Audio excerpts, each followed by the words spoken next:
Hello and welcome to episode 12 of the Crimson Misery podcast. My name is Will Rainbolt. If you are listening on Spotify, Apple, or wherever you get your podcasts, consider rating the show 5 stars. If you're watching on YouTube, like, comment, subscribe if you would please do so. Um, and you can also email the pod at crimsonmiserypod at gmail.com. I don't know why that was had a bit of a bug in my throat. There's something going around. So you might notice as as a contrast to my previous 11 episodes and plus the bonus episodes, I have nothing about college basketball in this title, huh? Well, it's because I'm doing something a little different. This isn't solely a college basketball podcast. Yes, I talk about college basketball the most on this podcast. Big surprise. But I thought I'd do something a little different. I thought I'd delve into two other things, not only the only two other things that I wouldn't even say passionate about for even one of them. Just like it's more of a doom type thing that I'm just obsessed with politics, and but also we get to talk about music today. I just thought I'd go in a little bit of a different direction, but do want to briefly touch on a an Indiana legend who passed away. Dick Van Arsdale passed away at the age of 81. He was a twin with Tom Arsdale. Both played at Indiana. He was a three-time NBA All-Star, made the All Defensive Second Team, played for 12 seasons in the NBA. But yeah, it's sucky news to hear. So rest in peace, Dick Van Arsdale. Tom Van Arsdale still alive, but yeah, I'm sure that's definitely not fun for the Van Arsdales. So rest in peace. Uh, that definitely sucks. So, kidney failure was the cause of death there. So, I do want to just touch on that really quickly before I get into the title of this video, or this video. I'm becoming like a YouTuber almost. The title of this cast suggests this is about the Democratic Party. Oh my God. I like I'm an independent for a reason, right? Like, I've made it no secret that I'm on the left. I don't, uh, I don't really hold back many punches about that. Uh, Pretty much make that as apparent as possible. Like, if you disagree, fine. Like, I don't really care. I could talk about the shooting of the United Health CEO, Brian Thompson, and I could say basically in full confidence that unlike a lot of what the establishment Democrats and the quote unquote blue dog Democrats and a lot of the more I guess media savvy uh upper class conservatives will tell you it's like we need to mourn the passing of Brian Thompson and condemn the shooting allegedly by Luigi Mangione, and I'm here to tell you that I have no such uh mourning for Brian Thompson. My stance on that has basically been like, obviously, like, murder is bad. It's like no one should be subjected to that fate, and also no one should be subjected to the fates that Brian Thompson put upon them as United Health CEO, with countless claims denied and the causing of death to many people that should have been cured under a universal healthcare program. Uh, that's like it's crazy to me how we are the richest country in the world. We spend the most on healthcare, and yet we have some of the worst healthcare in the world. for developed countries. And that's Medicare for all, if you want to put it the way that like Bernie Sanders had uh, had shown, or you just want universal health care, or even like a public option, but that just hasn't ever happened because especially under Obama, all he did was the Affordable Care Act, which was a Republican led bill until it was, of course, under the name Obamacare, and so then they, uh, removed their support of it, of course. But yeah, just in general, like I mean, healthcare is such a gigantic issue for me. So the fact that one of the ghouls, and in some instances, you can say like a serial killer in Brian Thompson. Like, I don't think that's unfair to say. I really don't. For what he did, I don't have an issue with calling um, with people like that serial killers.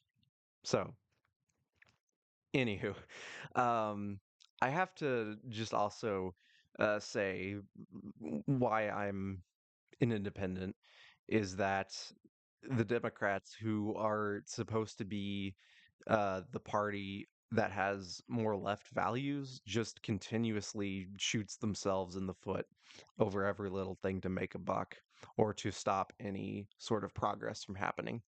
Because of the two main parties, um, and I'm not even referring to like the Green Party or the Libertarian Party, just like, attention seekers and everything. So, but in terms of the Republicans and the Democrats, like the United States does not have a major left party. That's just factually true. Um, because if you look at any other country, like Canada or the UK or Australia, primarily it's the Labour Party that has a lot of, even though they're not, I'm not saying they're like perfect parties by any stretch of the imagination. Like they have plenty of issues, trust me. But like in terms of, also another thing that really I am passionate about is worker and labor rights.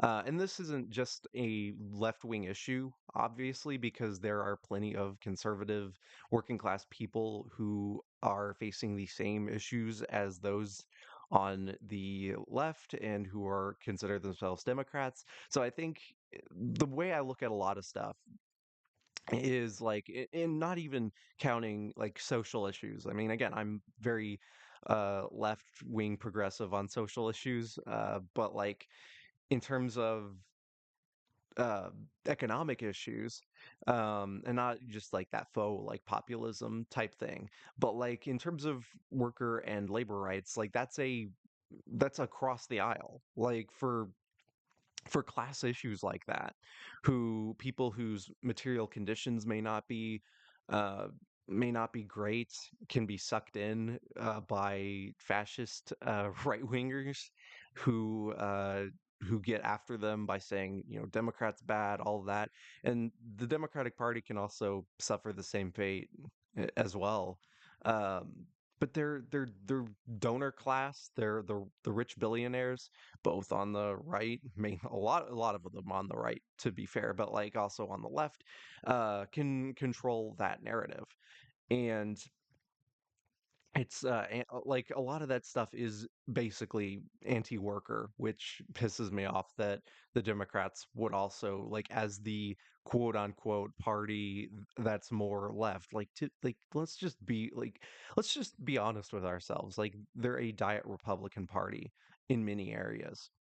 And I'm not just saying that to be like, oh, here's Will, like, just saying how the Democratic Party's not left enough for him and all of that. But you know, I see something like, especially with the way that Kamala Harris and her campaign were run.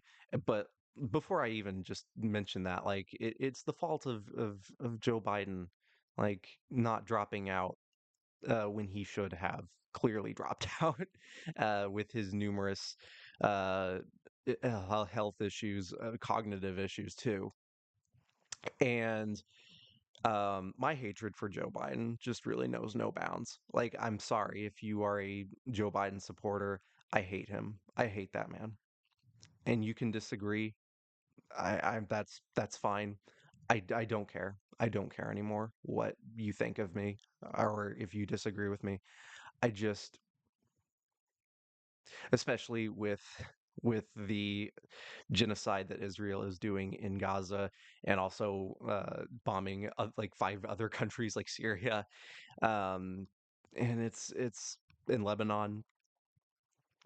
It's yeah, any goodwill that Joe Biden had for a lot of people, and especially for me personally on a personal level, was undone by his incessant just God, I don't even know what to call it.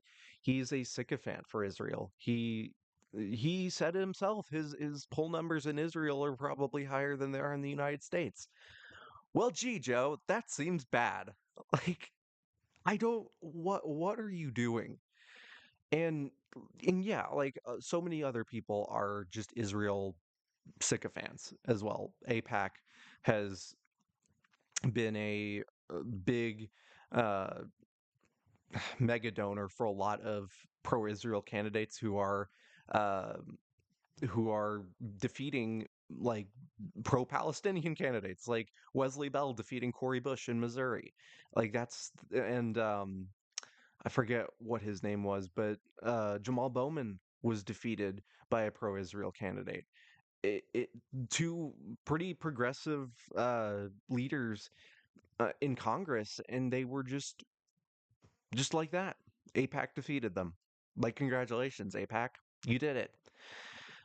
Um, but at the same time, Joe Biden, getting back on track here a little bit, um, he he was um, again he didn't drop out when he needed to, which then would have opened up a primary for the actual Democratic Party, not just the Kamala Harris funfair that that would have opened up a lot of different ideas for different candidates. Like, sure, it would have gotten like more just like centristy, like I have a vision for the future, and that vision is the love that we have for others and the progress that we have forward. Like, just endless platitudes of word salad essentially is what we would have gotten there. But also, like, we could have gotten some like actual like better candidates, like more left-wing candidates. And like, I'm not saying that Kamala Harris is like the worst candidate to run, because I actually think just the idea of Kamala Harris and Tim Walz, who she ended up picking, I don't actually think that was a bad choice. Like, people are saying like, oh, they should have picked Josh Shapiro. Josh Shapiro would have done fucking nothing. Like, I don't. This is the thing with people like Tim Walz actually got people excited. Um, because I disagree with Tim Walz on quite a bit, especially on foreign policy, but like in terms of like domestic policy and economic policy, Tim Walz actually ran like he actually connected with people, um, and with like progressive pro worker, universal free school lunches that he did in Minnesota. Like, that's like actual good policy from Tim Walz. So I don't think it was like her pick that ended up dooming her. What doomed her is because she failed to separate from Joe Biden. And if you like, and again, people say, well, Trump was already president. You should have known like what he was going to do. Well, yeah, I mean, Trump is a con man, and we've already seen that he's uh, veering toward the donor class, the billionaire Republican class. Like, that's like, wow, what a surprise, right?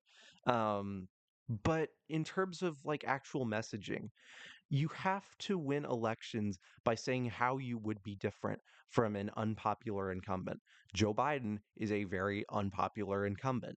And what happened? Kamala Harris goes on all of these daytime talk shows and is like, well, I wouldn't be, nothing really would be much different. Like, what? What are you talking about? Like, The thing is, with for a lot of people, it was abortion. For that was that Kamala Harris would have. I mean, she did message that I think decently well. I'll give her credit on that. Um, but what she failed to do really was separate herself from Biden. That was, I think, the biggest reason why she lost. And people I've heard say like it's, it's the whole sexist angle. Like people aren't ready for a woman president. And I think some of that is valid. I don't think that was the main reason why. I think it is a reason, but not like I wouldn't even put it in the top three, maybe even top five. I think there are plenty of other policy driven reasons why Trump ended up winning. And the fact that, like, it, I'm not here to voter shame, but some voters, especially the swing state voters or just like undecided voters, are kind of checked out of politics and don't really know what's going on. And so um, someone fucking wrote in Michael Bloomberg. Like, what? Why? Like, and then someone voted for Trump after Kamala Harris went on the Call Her Daddy podcast, which is like that Barstool podcast or whatever. Like voters like that. Like some voters are just like too uninformed to reason with. I won't even like use the word like dumb or stupid because that's unfair. Like I don't like yeah, maybe in some instances it's fair, but like in general, like if you're checked out on politics because none of the candidates are offering up any sort of policy that aligns with your viewpoint or your morals or whatever. It's just like why should I pay attention if the Republicans and Democrats don't really care about me? And I think that's definitely uh I definitely think that's a fair viewpoint. Um, so Trump wins, and of course, the Democrats learned nothing from that. They learned nothing from 2016 when Trump defeated Hillary, and they've learned nothing here so far. So, and that leads me into the thing that happened today, which is like kind of what led me to make this particular podcast more of a politically based one. Um, Oh my God. So Nancy Pelosi, who, mind you, is having some health uh, problems at the moment. She is like, what is she, like 81, 82? And yeah, the first you look up is Nancy Pelosi injury. She still has so much power over the Democratic Party. Now, I will, cannot believe I'm saying this, but I do actually give Nancy Pelosi some credit for making Biden drop out. That is like the only time you will ever hear me utter that sentence. So, which again, Biden also I should add, Biden would have been destroyed even worse than uh than Kamala Harris did. Like Trump would have, I think Trump would have gotten like 450 electoral college votes. I'm not being hyperbolic here. I'm genuinely think that would have been the outcome. So, um, but she currently, like I said, she has a lot of influence over the Democratic Party still at the ripe old age of 84, and she's currently in another beef with Alexandria Ocasio-Cortez, AOC, who is like one of the actual progressives in Congress and in government on the Democratic Party. Um, and again, like I know this goes without saying. Like I don't agree with AOC on everything. I actually really didn't like the way that she was touting Biden to stay in and her comments, her very wishy-washy comments on Israel got like committing genocide in Gaza. Like whenever the Democratic National Convention happened and they wouldn't allow a single like Palestinian American to speak at the DNC. Like that's insane to me and just such a losing strategy. Like you're going to hear me say this quite a bit in this podcast. The Democrats are losers. They're losers. The Demo- they, what else? Like what do you want me to say about the Democrats? They know how to do things? Fuck no. No, they don't. You dumbass. Like what are you talking about? I've heard that like so many times like the Democrats are going to recover from this. They're going to learn so much about this. I'm looking at you uh people who clip Donald Trump press conference moments and post it on Twitter and act like it's journalism. I'm looking at you because you all don't know what you're talking about. I'm not going to say who. I mean, if you follow politics in general, you know exactly who I'm talking about. But like the Democrats will be so much better. Like Trump and the Republicans will show how unpopular they are, and then people will realize, like, oh, we made a mistake. And like, in a perfect world, like, well, a lot of things would be different, but like, um, you look at like the things that Trump plans on doing, especially if he actually does like Project 2025, and then people realize, oh, this actually sucks. Like, yeah, sure, but like the Democrats won't take advantage of it. They've already capitulated to the right on the border, on immigration, and also in a lot of ways on healthcare as well. We finally defeated Medicare. Thanks, Joe Biden. But yeah, so Nancy Pelosi is beefing with AOC, and so she was going to be the likely candidate for the Oversight Committee, but instead it is Jerry Connolly. Let me just get this correct. Jerry Connolly is not a progressive in any sense of the word, and instead he is a 74-year-old man from this from Virginia who is currently dealing with God. This party is so stupid. I genuinely like what are you doing? And again, as I said, I'm not the biggest fan of AOC, but in terms of like actual like progressive policy, and especially for someone who can be like an effective communicator, an effective speaker, like that's who you would genuinely want as your part, like a representative for a committee.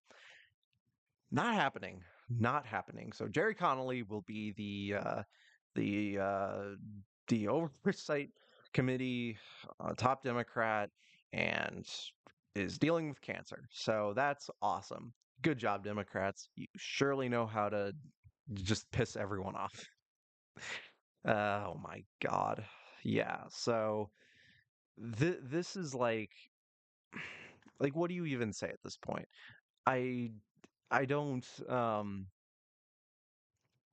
like the more I look at this, the more it just like just makes me so upset. And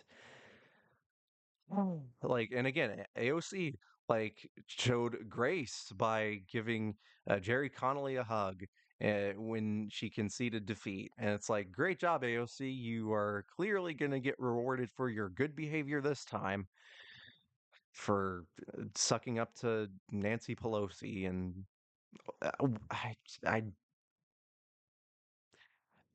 some people like Rashida Tlaib and Ilhan Omar are like the two people in Congress, and I'd say maybe even the government at this point, that actually like remain pretty principled and moral.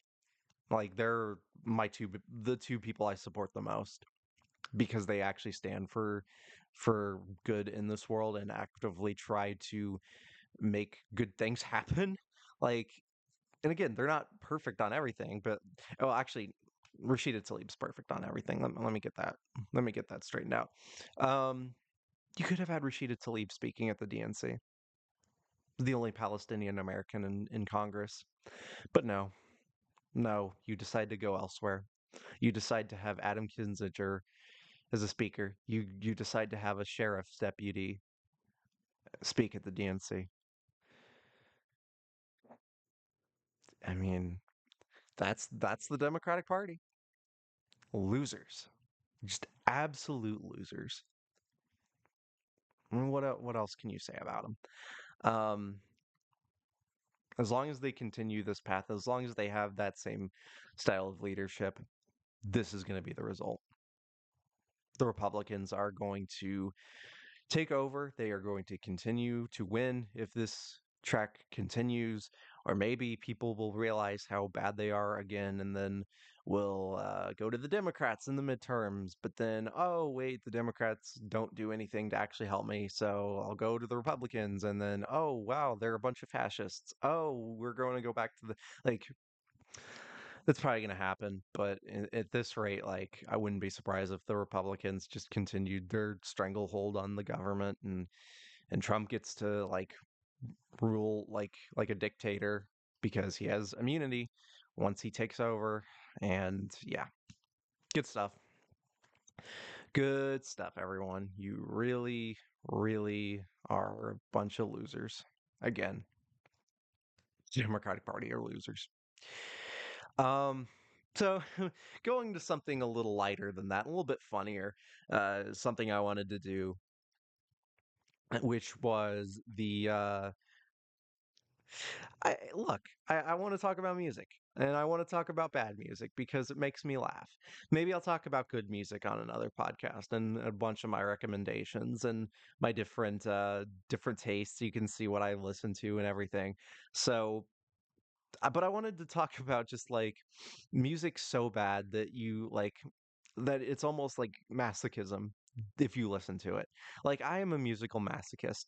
I love listening to great music, like genuinely fantastic works of art, tear-jerking music perhaps, but I also love listening to just terrible music to get a laugh. It literally that's all it is, you know?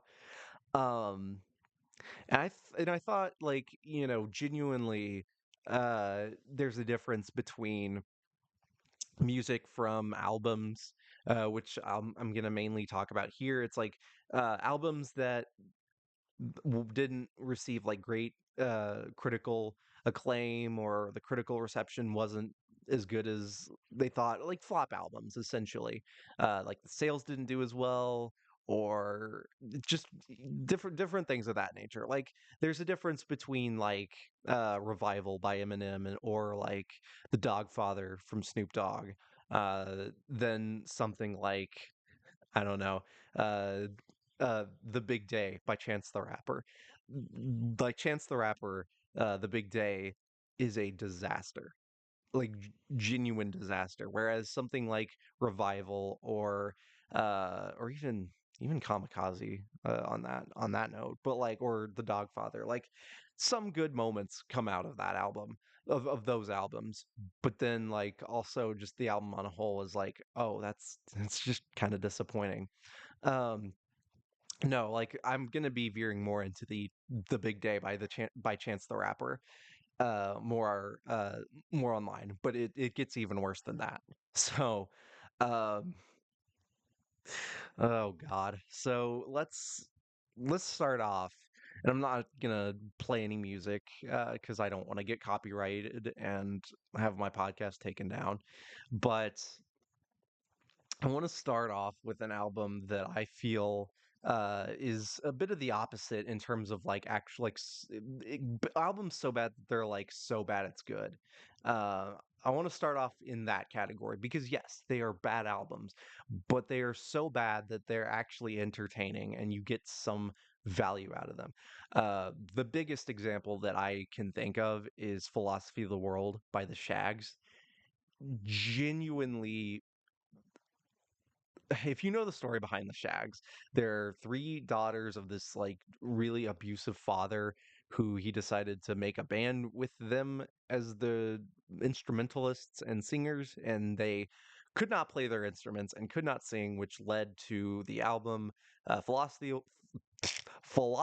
of the World by the Shags. It has the incredible song titled My Pal Foot Foot, which is the greatest song ever written. Uh, my pal's name is Foot Foot Foot Foot, and he has all my friends. Like, yeah, if you know it, you know it. But if you don't know it, it's a wonderful listen. So, yeah, I uh, I love that album, and again, not everyone. thinks they're bad albums. I just want to stress that out. Like Kurt Cobain, I mean, maybe that's the reason why he committed suicide, but like he loved Philosophy of the World by the Shags. That's a bad joke. I'm sorry. But Frank Zappa, another just, I mean, Frank Zappa would pretty much just say anything for attention, but like he said that the Shags were better than the Beatles. So clearly it had some fans. And they still got, I mean, they still, they had a reunion recently. They transcribed this music that just didn't have uh, any sort of rhythm or melody or any sort of um, music theory associated with it. Like it just sounds like a mess, but it's a fun mess.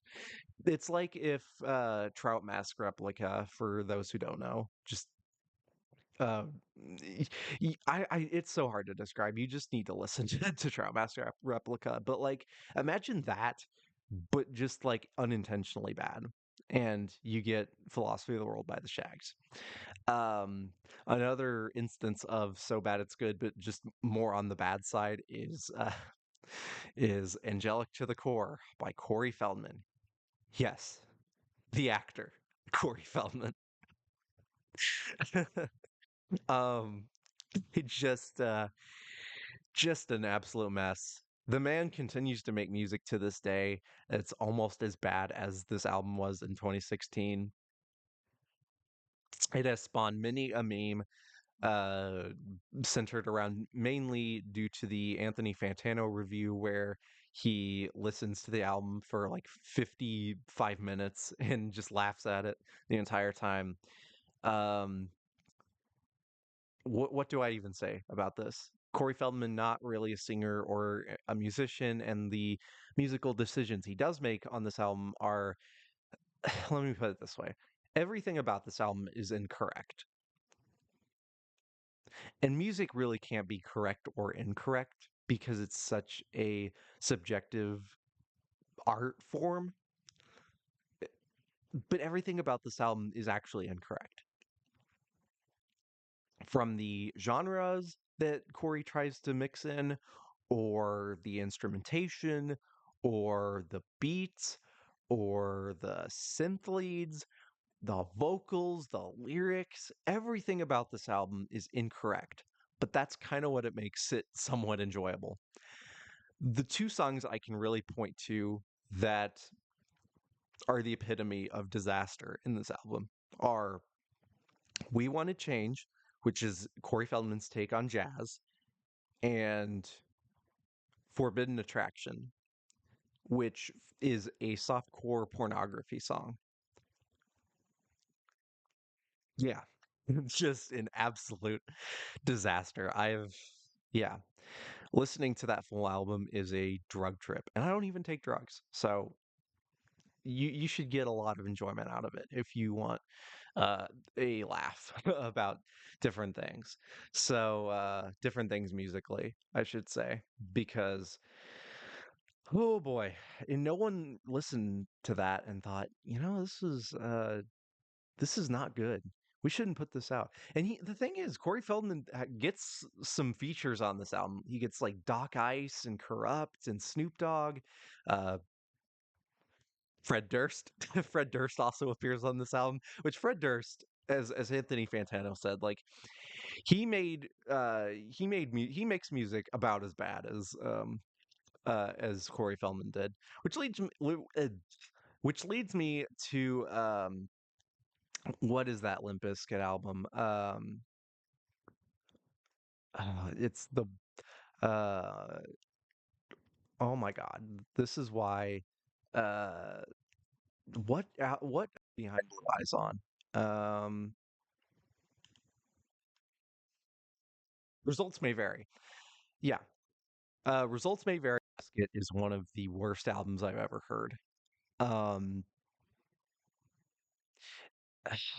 and again, Snoop Dogg appears on this album, so like Snoop Dogg's on a really, really bad track here. Again, Snoop Dogg will show up uh, for a paycheck for anything, but one of the worst songs I've ever heard. The cover of The Who's is abysmal. Creamer Radio is re-entry. The intro is just so bad. Eat You Alive is like the only song I'd actually consider good on this album, but at the time, it's not good. It is, God, it is like any sort of charm that Limp Bizkit had with like um, Chocolate Starfish and the hot dog flavored water, which is also not a very good album. Um, but all of that was really just thrown out the window with that one. So Limp Bizkit, I couldn't go through a bad album list without mentioning Limp Bizkit. So there's that. Um, Gosh, let's see what else I have here. Uh, Total Xanarchy by Lil Xan. No, no. Moving on. Um, Okay, I guess I better talk about it. Charlie XCX. Why did you decide to feature on this album? Why? Why? What are you doing? Be This is like everything wrong with this is what hip hop at hip hop is like. And for people who don't like hip hop, this is genuinely like what people think that every single hip hop album sounds like. And that's not fair because there are genuinely amazing rap artists, hip hop artists throughout the years, throughout the late 80s or the 90s or the 2000s, 2010s, 2020s. But like this album sucks. It sucks so bad. The song Diamonds, the worst song I've ever heard. It's, it's so bad that I can't even say like listen to it for your own amusement because you don't get any amusement out of it. It's the worst song I've ever heard.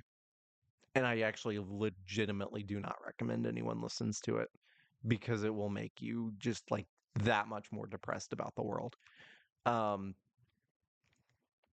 Yeah, I should also stress that Little Xan also was hospitalized at one point for eating flaming hot Cheetos.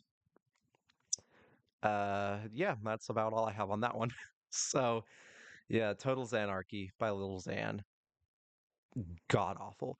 Um, Another album I should mention, Tones and I, Welcome to the Madhouse. This I don't okay. You who don't know who Tones and I is, she is a an artist, pop singer from Australia. She has the her most famous song, Dance Monkey, Dance Monkey." Oh, oh. Yeah, 2.2 billion views on YouTube.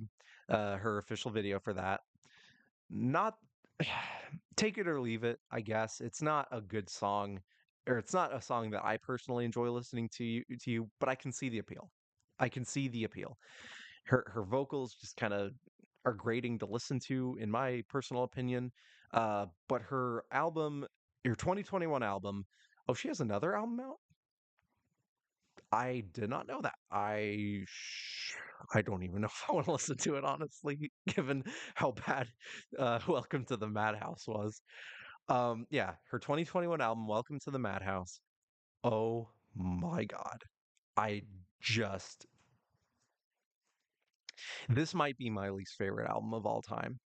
Not the worst album of all time because that's debatable, but my personal least favorite album would be Welcome to the Madhouse. I hate everything about this album. I hate the vocals. I hate the tacky instrumentals. Like every song just seems like a nursery rhyme gone horribly wrong. This album is 46 minutes of hell. Granted, it's called Welcome to the Madhouse. What are you really expecting? Um, but my God, this album is so bad. It's so bad. Oh my God. Yeah. All you really need to listen to from this album is the title track and the lead off track, Welcome to the Madhouse. to understand why this album is truly so bad because it does not get better from there. Um, her vocals are just so high pitched and awkward to the point of like, ugh, like you're just like, ugh, like just cringing the entire time. Like, what am I hearing? Like, the weird squeaks and everything that come from the instrumentals and oh god, it's just so bad. It's yeah. So again, Dance Monkey, for some people take it or leave it, but Welcome to the Madhouse might genuinely be my least favorite album to ever exist. So let's go to metal actually, and let's go to the entire discography of 6 Feet Under. God, this band is terrible. This band is trash. This band is should not exist. And I hate 6 Feet Under with a burning passion. Mainly because their vocalist Chris Barnes just sounds like the Cookie Monster when he does his like quote unquote death growls. And I have to put a disclaimer on death metal because there's a bit of a misunderstanding between like good death metal and awful death metal, and there's a lot of awful death metal out there. But good death metal is like aggression and the raw like vocals that you get from like um Corpse Grinder from Cannibal Corpse, which is the band that Chris Barnes fronted before he went off to form 6 Feet Under. And but it's like it's an acquired taste, I will say. But like when death metal vocals and the death growls actually like are effective and the mix is effective and there's that harsh aggression um and the songwriting is good, like you can't really get much better than that on a from a metal perspective.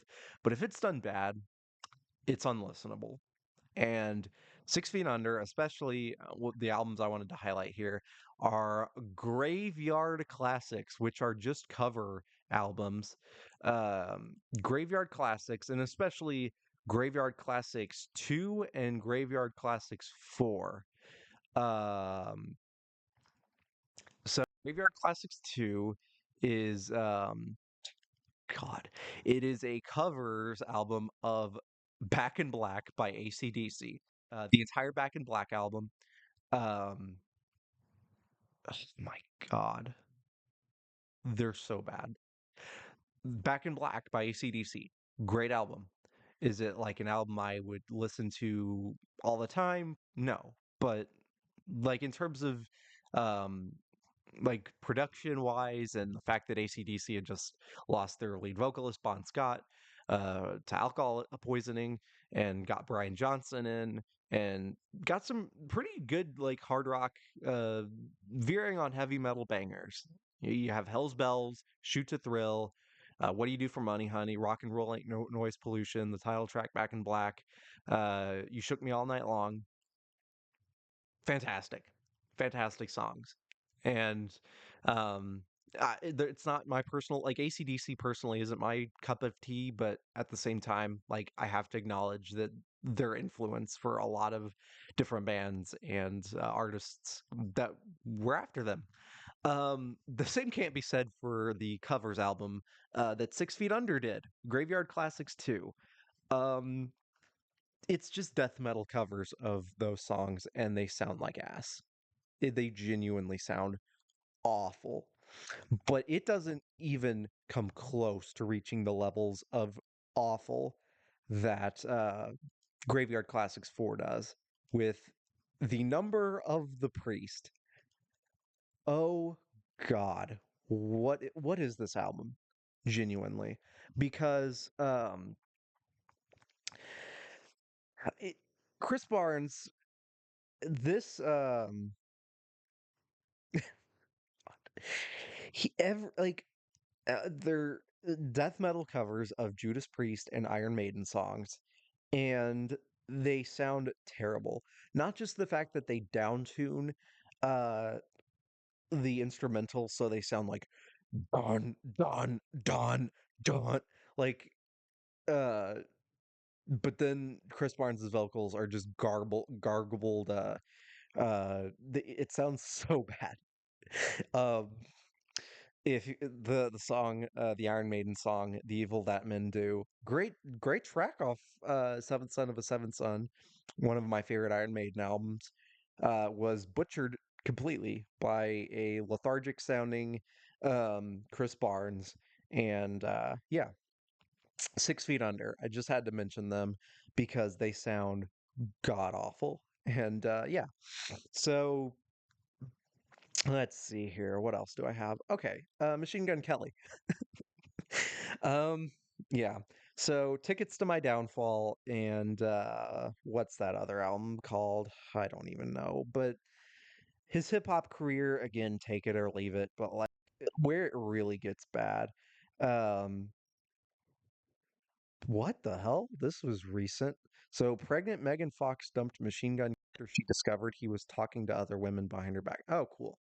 Okay, so that's Jesus Christ. All right, so yeah, yeah, Tickets to My Downfall, and then what is it? Mainstream Sellout. That was it. So both of these albums are terrible. Um, I've listened to both. They are both just unbelievably bad. You have the god awful song, "Emo Girl." I'm in love with an emo girl. Yeah, I hate myself for singing it like that, but yeah, people like Mainstream Sellout and people like Tickets to My Downfall. I don't get it. It just sounds like pop punk done to, and I don't like pop punk to begin with, and these two albums are just so bad and so poser, and yeah, just genuinely terrible. And I wouldn't recommend it any of them. But the album that I mainly wanted to talk about Machine Gun Kelly with was his collaboration with the rapper Trippie Redd, uh, genre Sad Boy. Oh my God, this album is an abortion. Genuinely so bad.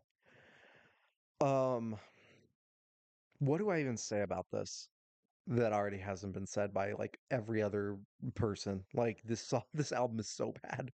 It's one of the worst albums. This came out this year, by the way. So like I genuinely think this is the worst album of 2024.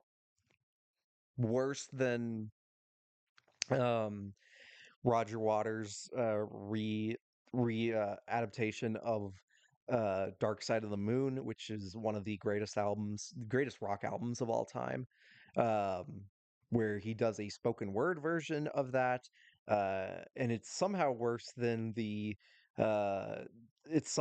than Peanut by Little Dicky. Lil Dicky, L- Little Wayne. Do you guys want to listen to some Little Wayne? Um, but no, yeah, I have to talk about. I'm not. No, actually, no. I'm not talking about "Penis" by Lil Dicky. That album does not deserve any sort of recognition. Um, yeah, genre "Sad Boy" by Trippie Redd and MGK, god awful. And I feel like there was another album that was also really bad that came out this year. Oh yeah, Vultures by Kanye West and Ty Dollar Sign. Dollar Sign. I'm white. Could you tell I'm white? Ty Dolla Sign. Um, oh, good lord. Yeah, Vultures. There was Vultures too. Whatever. It doesn't matter.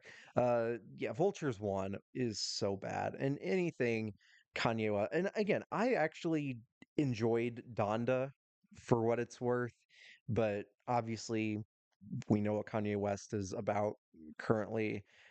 Just a mentally unstable anti-Semite who is also a rapper, which it's just a shame how the legacy of Kanye West with albums like Graduation, Late Registration, The College Dropout, like what happened, man? What happened? Because this album's terrible. This album is genuinely so bad. And my God, I just like, especially the song Hood Rat, where the beat is just someone going, Hood Rat, Hood Rat, Hood Rat, Hood. Yeah, no, no. And apparently there's Vultures too, which have not actually listened to, and I don't plan on listening to it. Um, the only reason I listened to Vultures one was just because like I heard it was like so bad it was kind of enjoyable, but at the same time, no, it's not enjoyable any stretch of the imagination. Um, yeah, that was this year. So let's go to oh yeah. Oh man. Hulk Rules by Hulk Hogan. Uh Noted Trumper Hulk Hogan released an album at one point during like that whole steroid scandal with the WWF. It's bad. Don't listen to it. It's just gimmicky garbage. That's all it is. Um Oh yeah, I have to also even though like it's unfair to say that Yoko Ono broke up the Beatles, like no, she did not.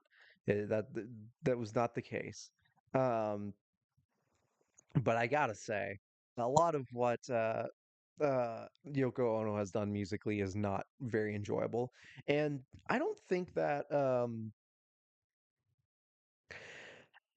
and Warzone is definitely the worst of it. Oh my God, this album is so bad. Oh my God. So it doesn't get much worse than the song It's Gonna Rain. I'm not even gonna try to do an impression of that because it would break my microphone. But it's this whole album is just Yoko Ono screaming and yelling. Which, if you want a good Yoko Ono performance where she screams and yells, go look up like the Yoko Ono performs at art show. Um, you'll get a good laugh out of that, hopefully. It does include the newest version of John Lennon's Imagine, which is whatever. It's not good at all. Um, I also have to give a shout out to this to Etienne. I think it's Etienne because like I mean Travis Etienne, the running back. Um, but Etienne Sin, who is like a metalcore rapper artist, released an album. Oh my God, what is it even called? It's I oh yeah, Cinna Volume One. Uh Big Cinna is his nickname. Uh some of the worst metalcore, worst of trap metal, all of that. So this album is notable. Like Etienne Sin of mixed race. I'm not entirely sure what race he is or what he identifies with ethnically, but he's definitely like lighter skinned. And throughout this album, he says the N word about 100 times, probably over 100 times. Um, yeah, that's what this album is notable for. So people are. I watched a live stream of the music reviewer Brad Taste in Music, where he did a full listen of this album, and this was notable even before that. But like everyone who was listening to it was like, can he say that? Does he have the pass? What's going on here?"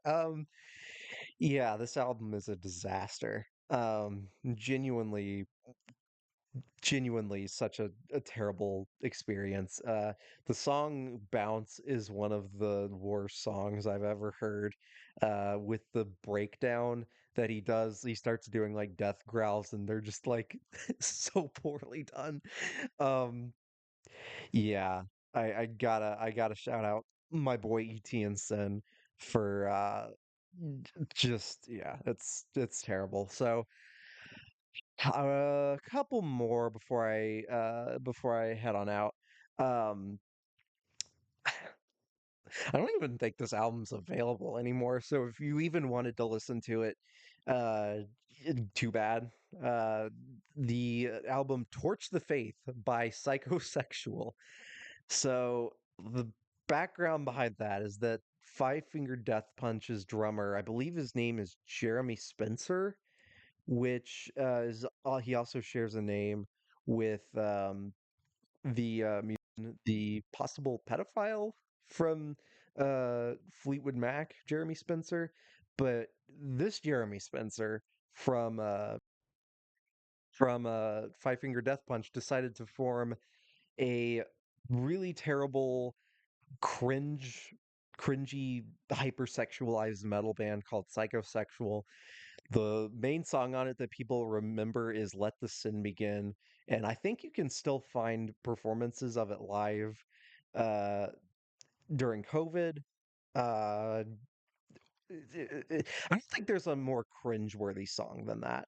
So yeah, uh, that album and entire uh, that entire project. I think they're called like Psycho something now. I think they changed their name, but it's still like in the same realm as Psychosexual. So God, just thinking about that album makes me just cringe out of my mind. And then to cap it off, what better way to end this video or in this podcast? Again, I have like YouTuber brain now. Than Broken Side, the terrible crunkcore band. Uh, yeah, yeah. Uh, anyway, so with that being said, that is about all I have for y'all today. No college basketball talk today. Hopefully, I'll be back with that later. But with that being said, thank you all for listening to a bit of a different format today. So experimenting with that, you don't know it till you try it. So hopefully, you all enjoyed me talking about politics and terrible albums. So thanks again for watching. And if you have any like suggestions for like obviously anything college basketball related, but if you have an album that you absolutely hate and I didn't mention it, email me at crimsonmiserypod@gmail.com. So anyway, thanks so much for listening, and I will see you all next time. Bye-bye.